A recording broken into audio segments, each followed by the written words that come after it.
Assalamualaikum warahmatullahi wabarakatuh. Salam sejahtera bagi kita semua. Apa kabar teman-teman semua? Semoga teman-teman semua selalu dalam keadaan sehat dan selalu mendapatkan kenikmatan dari Allah Subhanahu wa taala. Amin amin ya robbal alamin. Perkenalkan, nama saya Novia Zahia dengan NIM 2017 10 11 41 dari kelas 2 BKIC Universitas Islam Negeri Saifuddin Zuhri Purwokerto. Berbicara tentang hadis, hadis merupakan hal-hal yang datang dari Rasulullah SAW, baik itu ucapan, perbuatan maupun pengakuan atau takrir. Nah, pada video kali ini dalam waktu 14 menit ke depan, saya akan membagikan ilmu seputar hadis mahfudz dan hadis syadz. Tahukah teman-teman apa itu hadis mahfudz dan hadis syadz? Ya, betul. Seperti yang tertera dalam map, kata mahfudz merupakan isim maf'ul dari lafal hafadho yang artinya menjaga. Sedangkan mahfudz berarti sesuatu yang terjaga. Menurut istilah, hadis mahfudz adalah hadis yang diriwayatkan oleh rawi yang sikoh atau terpercaya, yang bertentangan dengan rawi yang lebih rendah keunggulan darinya. Sedangkan kata syadz secara bahasa adalah kata benda yang berbentuk isim fa'il yang berarti sesuatu yang menyendiri. Menurut mayoritas ulama, kata syadz bermakna yang menyendiri. Adapun menurut istilah, hadis syadz adalah hadis yang diriwayatkan oleh rawi yang kuat yang bertentangan dengan rawi yang lebih unggul darinya dikarenakan bertambahnya ingatan, banyaknya jumlah sanad atau lainnya yang termasuk pentarjihan. Dari pengertian tersebut, maka kesimpulan sederhananya, hadis syadz adalah hadis yang diriwayatkan oleh rawi yang kuat namun bertentangan dengan riwayat rawi yang lebih kuat lagi. Sedangkan hal yang menyebabkan rawi tersebut bertentangan dengan rawi yang lebih kuat bisa dikarenakan banyaknya ingatan dan hafalan, banyaknya sanad-sanad dan lain sebagainya. Hadis mahfudz adalah lawan dari hadis syadz.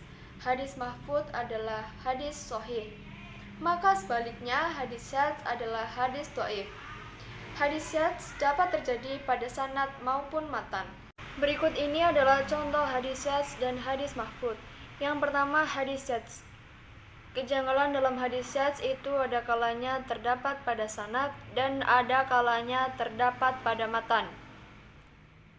Dengan begitu, hadis syadz dapat digolongkan menjadi dua, yakni hadis syadz pada sanad. Hadis yang letak kejanggalannya terdapat pada sanad hadis. Contoh, ma rawahu Tirmidzi wan Nasa'i wa Ibnu Majah min thariq Ibnu Uyainah wa Ibnu Dinar an Musajih ngan Ibni Ngabas anna rajula tauqa ala Rasulullah sallallahu alaihi wasallam lam yadungu warithal amla ta'kuhu faqala Nabi sallallahu alaihi wasallam alahu ahudu faqala la ilaha lami ta'kuhu faja'alan Nabi sallallahu alaihi wasallam mirasihi. Hadis ini memiliki dua jalur periwayatan, yakni pertama, hadis diriwayatkan oleh At-Tirmidzi yang bersanad Ibnu Uyainah, Amr bin Dinar, Ausajah dan Ibnu Abbas radhiyallahu anhu. Yang kedua, hadis ini diriwayatkan oleh Ashabus Sunan yang bersanad pada Hamad bin Said, Amr bin Dinar dan Ausajah. Namun hadis ini mursal karena Ausajah meriwayatkan tanpa melalui sahabat Ibnu Abbas radhiyallahu anhu. Padahal Ausajah adalah seorang tabi'in. Hamad bin Said merupakan rawi yang sikoh karena ia masih tergolong sebagai rawi yang makbul periwayatannya. Namun dengan adanya periwayatan yang lain dengan hadis yang sama, yakni diriwayatkan oleh Ibnu Uyainah yang lebih rajih, karena secara sanad periwayatnya mutasil dan ada mutabi'nya. Jadi hadis yang diriwayatkan oleh Ibnu Uyainah adalah mahfud dan yang diriwayatkan oleh Hamad bin Said adalah syadz karena marjuh oleh periwayatan yang lebih rajih. Yang kedua yaitu hadis syadz pada matan. Hadis yang letak kejanggalannya terdapat pada matan hadis. Contoh, ma rawahu Abu Dawud wa Tirmizi min hadithi Abdul Wahid ibn Ziyad ngan amsangani ngani ibni Solih ngani Abi Hurairah marfu idza sholli ahadukum fajri falyat doji ngan timinah. Hadis ini bersanad pada Abdul Wahid bin Ziyad, Abu Sholih dan Abu Hurairah radhiyallahu anhu. Merupakan hadis syadz pada matan karena ditinjau dari hadis yang diriwayatkan oleh Abdullah bin Sa'id bin Abi Ayyub, Abul Aswad, Urwah bin Zubair dan Aisyah radhiyallahu anhu yang lebih sikoh. Dan hadis yang kedua berdasarkan fi'li atau perbuatan Nabi Muhammad. Sedangkan hadis yang pertama diriwayatkan oleh dasar kaul atau perkataan Nabi. Kemudian konsep syadz menurut ulama hadis. Kata syadz secara bahasa berarti kejanggalan. Seorang yang menyendiri atau seorang yang keluar atau memisahkan diri dari jamaah. Sedangkan dalam istilah ilmu hadis ditemukan perbedaan tentang rumusan syadz ini. Perbedaan menonjol terutama terjadi antara tiga ulama hadis terkenal yaitu Al-Syafi'i, Al-Hakim dan Abu Ya'la Al-Halili. Yang pertama yaitu Imam Syafi'i. Imam Syafi'i dalam merumuskan definisi hadis syadz mengatakan hadis syadz adalah hadis yang diriwayatkan oleh orang sikoh, berbeda dengan hadis yang diriwayatkan oleh banyak orang yang semuanya sikoh. Dalam kitab Tadrib Al-Rawi Bishar Al-Nawawi dinyatakan bahwa tidak ada yang meriwayatkan selainnya atau terjadi penyendirian. Pendapat lainnya tentang pengertian syadz dikemukakan oleh Al-Hakim. Menurut Al-Hakim, hadis syadz adalah hadis yang diriwayatkan sendiri oleh seorang periwayat sikoh dan tidak mempunyai mutabi yang menguatkan periwayat sikoh tersebut. Imam Syafi'i menyebutkan dua syarat hadis syadz yaitu penyendirian dan pertentangan. Definisinya dikemukakan Al-Hakim mensyaratkan penyendirian secara mutlak tanpa mensyaratkan perlawanan. Penyendirian dimaksud terdiri dari orang-orang sikoh dan tidak punya mutabi. Sementara itu tokoh lainnya yaitu Abu Ya'la Al-Halili menyebutkan bahwa hadis syadz menurut istilah muhaddisin ialah hadis yang mempunyai satu sanad, baik yang menyendiri itu sikoh maupun tidak sikoh. Jika periwayat yang menyendiri dalam sanad hadis tersebut sikoh, maka hadisnya diragukan dan tidak dapat dijadikan hujah. Apabila periwayat yang menyendiri dalam sanad tersebut tidak sikoh, maka hadis tersebut ditolak. Pendapat Al-Halili tentang syadz mensyaratkan penyendirian secara mutlak. Tampaknya Al-Halili tidak menyebutkan secara tegas adanya pertentangan. Pendapat Al-Halili tampak sejalan dengan Al-Hakim. Hanya saja Al-Hakim menyatakan dengan tegas tanpa adanya mutabi. Maksudnya periwayat sikoh yang menyendiri itu tidak mempunyai mutabi yang dapat menguatkan. Kalau demikian menurut Al-Hakim dan Al-Halili, suatu hadis yang mengandung pertentangan makna tetapi sanadnya terdapat mutabi yang mendukung periwayat yang menyendiri dalam sanad, maka hadis tersebut tidak dapat disebut syadz. Lalu apa saja sih langkah-langkah untuk mengetahui kesehatan suatu hadis? Dalam berbagai literatur ulumul hadis, seringkali para ulama hadis memberikan pandangannya bahwa meneliti kesehatan suatu hadis bukan sesuatu kegiatan yang mudah. Bahkan sering juga disebutkan bahwa seseorang ulama yang meneliti kesehatan suatu hadis harus memiliki intuisi tingkat tinggi atau ilham. Implikasinya, kajian-kajian tentang syadz dalam hasanah ilmu hadis tidak mengalami perkembangan yang menggembirakan. Oleh karenanya, tidak mengherankan apabila kitab-kitab yang membahas hadis-hadis yang mengandung syadz sangat sulit ditemukan. Tentu saja pemikiran yang mengetengahkan tentang langkah-langkah sistematis yang digagas oleh para ulama belakangan perlu diapresiasi secara positif. Hal ini sedikit banyak akan memberikan solusi dan kemudahan atas kerumitan yang dihadapi oleh para peneliti dalam melakukan penelusuran terhadap hadis-hadis yang mengandung syadz. Salah seorang ulama hadis yang menggagas tentang langkah-langkah untuk mengetahui hadis-hadis syadz adalah Syuhudi Ismail. Ia menjelaskan bahwa langkah-langkah yang ditempuh untuk mengetahui kesyadhan suatu hadis dapat dilakukan sebagaimana penjelasan berikut.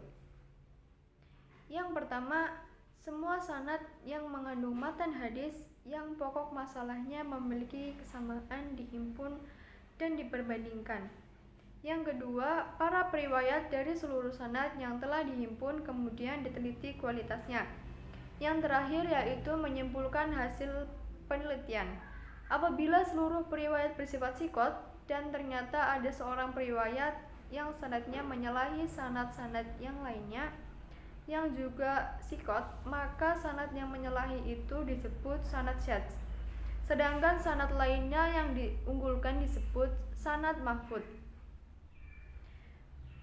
Penekanan langkah-langkah tersebut terkesan hanya lebih mempertimbangkan pada penelitian kesyadhan sanad hadis. Untuk mengetahui kesyadhan pada matan hadis, sesungguhnya tidak jauh berbeda dengan langkah-langkah sebagaimana dijelaskan tadi. Hanya dalam mengambil kesimpulan, selain pertimbangan dengan melihat sanad hadis, peneliti bisa terlebih dahulu memperhatikan keberadaan matan yang menjadi objek kajian. Apakah matan hadis yang diteliti mengandung kejanggalan atau tidak? Kejanggalan yang dimaksud adalah kemungkinan adanya penyendirian pada redaksi matan, yang redaksi matan tersebut berbeda dari sejumlah matan yang ada. Langkah-langkah tersebut memang tidak mudah dilakukan oleh mereka yang belum berpengalaman dalam melakukan penelitian hadis. Untuk memudahkan penelusuran, penelitian terhadap kesyadhan suatu hadis dapat juga dibantu dengan menelisiki komentar-komentar dan atau penjelasan para ulama hadis, khususnya dalam kitab syarah hadis dan atau kitab-kitab ulumul hadis pada umumnya. Kemudian yang terakhir yaitu contoh hadis yang mengandung syadz pada matan. Ngan nguruni isoyi na latub lisolil alaihi wasallam Solla mubafahasa fasajada sadati thumma tahsyadu thumma lamsu. Hadis ini diriwayatkan oleh Abu Dawud dan At-Tirmidzi dan ia menghasankan. Setelah dilakukan penelitian pada jalur sanad tersebut, dapat disimpulkan bahwa para periwayat pada masing-masing tingkatan secara umum berkualitas sikot. Namun setelah ditelusuri dari sejumlah matan hadis yang telah dihimpun secara redaksional, matan hadis di atas menyendiri dan berbeda atau ada keganjilan dari redaksi matan pada hadis yang lainnya. Keganjilan matan hadis tersebut pada ungkapan summa tasyahada atau kemudian Nabi bertasyahud. Terkait dengan keganjilan hadis tersebut, Ibnu Sirin berkata, "Aku tidak mendengar satu riwayat pun yang menyebutkan Nabi bertasyahud atau setelah sujud sahwi." Bahkan Al-Baihaqi dan Ibnu Abdil Tahqiq secara tegas mendhaifkan hadis tersebut. Sementara itu, Ibnu Munzir berpendapat bahwa tasyahud setelah sujud sahwi merupakan sesuatu, bukan suatu ketetapan atau syariat. Sejumlah ahli tahqiq menyebutkan bahwa dalam berbagai hadis umumnya tidak menyebutkan tasyahud setelah sujud sahwi. Berdasarkan contoh ini dapat disebutkan bahwa kendati suatu hadis mengandung lafal atau makna yang sama dengan kualitas rawi yang seluruhnya sikot, tidak secara otomatis lafal-lafal atau makna hadis tersebut sahih dan saling menguatkan antara satu dengan yang lain. Kejanggalan atau keganjilan bila ada akan diketahui ketika seluruh jalur sanad diteliti secara cermat. Bila ditemukan dari sejumlah jalur sanad yang jalurnya menyendiri, patut diduga jalur sanad tersebut mengandung syadz. Sementara kesyadzan dalam suatu matan hadis pada kasus-kasus tertentu bisa memberi indikasi pada kemungkinan kesyadzan pada sanadnya. Namun tidak setiap sanad yang mengandung syadz secara otomatis dapat mengakibatkan syadz pada matannya. Demikian yang dapat saya sampaikan, kurang lebihnya saya mohon maaf. Terima kasih. Wassalamualaikum warahmatullahi wabarakatuh.